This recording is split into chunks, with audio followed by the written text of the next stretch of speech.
భార్య కావచ్చు, భర్త కావచ్చు. ఇక్కడ మనకి కోర్ట్‌లో చట్టాలు భార్య, భర్తని ఎక్కడ చెప్పవండి. హస్బెండ్, వైఫ్ అని చెప్పరు. ప్రతి చోట స్పౌస్ అని చెప్తూ ఉంటారిక్కడ. అది వెరీ ఇంపార్టెంట్. లీగల్ పాయింట్‌లో ముఖ్యంగా హిందూ మ్యారేజ్ యాక్ట్ 1955లో చెప్పేటప్పుడు హస్బెండ్, వైఫ్ అని చెప్పిన సందర్భాలు చాలా తక్కువుంటాయి. స్పౌస్ అని చెప్పే సందర్భాలు ఎక్కువుంటాయి. ఇక్కడ మీరు అడిగినటువంటిది ఏదైతే క్వెషన్ చేశారో దీనికి ఆన్సర్ ఏంటంటే స్పౌస్ అనే మనం ఇక్కడ నిర్ణయం తీసుకోవాలి. స్పౌస్ అంటే ఎట్లా? భార్య, భర్త, భర్త, భార్య. ఇద్దరు గూడా.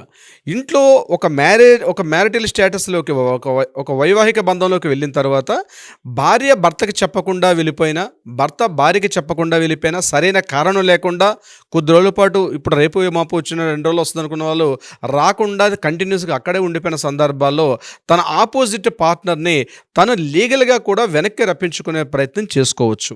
దీనినే restitution of the conjugal rights అంటారు. ఆర్‌సీఆర్ అని మనం లీగల్ భాషలో మాట్లాడతాం.